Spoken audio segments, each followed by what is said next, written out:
Oke. Tetapi kalau untuk perempuan ada satu lagi yang semakin hari yang kita perhatikan ini yang semakin menjadi tren. Kenapa banyak yang sulit Susah. untuk hamil? Apa tuh? Gangguan hormon. PCOS. Oh Pernah dengar? iya, saya baru mau nanya tuh. Iya itu Itu polikistik. teman-teman saya Iya banyak PCOS banget banyak mas. banget. Serius. Banyak banget dan itu mungkin harus menjadi kesadaran kita bersama ya.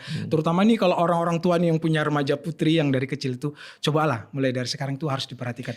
Oke. Sekarang ini mas PCOS itu wah banyak Sorry, banget. kita kasih konteks dulu ya. PCOS itu kan yang telurnya banyak tapi kecil-kecil bukan sih? Betul, itu salah satu ciri-cirinya. Jadi ciri-cirinya ya kalau dari arti dulu ya, polycystic ovarial syndrome. Jadi biasanya kita akan menemukan di ovarium atau di indung telur. Indung telur wanita itu kan ada kanan kiri di tengah rahim.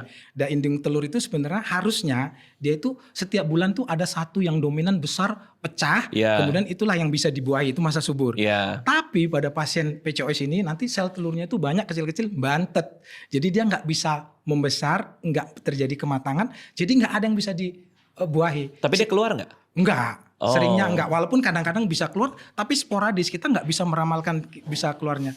Nah itu kenapa pada orang yang PCOS itu, yang pertama kali kita perhatikan, kita USG, oh ada gambaran PCO, itu yang pertama. Terus yang kedua, otomatis karena dia nggak terjadi ovulasi, nggak terjadi haid. Jadi biasanya akan terjadi gangguan haid.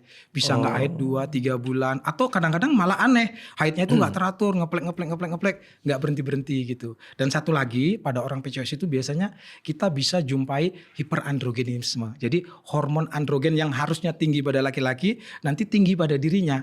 Nah itu biasanya kita bisa lihat tuh, mohon maaf, dia tumbuh kayak bulu-bulu halus yang agak lebih dominan dibanding wanita-wanita lainnya. Oke, ada kumis gitu. Ya gitu. Jadi 3 ini sih biasanya. Jadi kalau dokter melihat ada 2 saja dari 3 gejala ini, ya kita bisa menegakkan ini PCOS. Nah itu tinggal diobatin. Nah masalahnya PCOS itu mas nggak sesederhana itu mas. Oh iya? Ya obat saja sering sekali tidak cukup. Tapi justru kadang-kadang yang dibutuhkan itu bukan obat.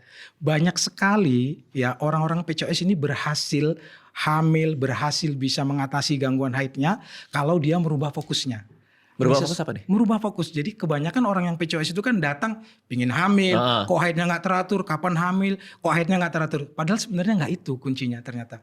Ya dari pengalaman kita ya bekerja sehari-hari sebagai dokter kandungan yang kadang-kadang datang itu pasien-pasien banyak sekali. Fokusnya itu harus dirubah menjadi bagaimana hidup lebih sehat. Karena kalau hidupnya lebih sehat, otomatis nanti haidnya akan teratur dengan sendirinya, kesuburannya nanti akan datang dengan sendirinya.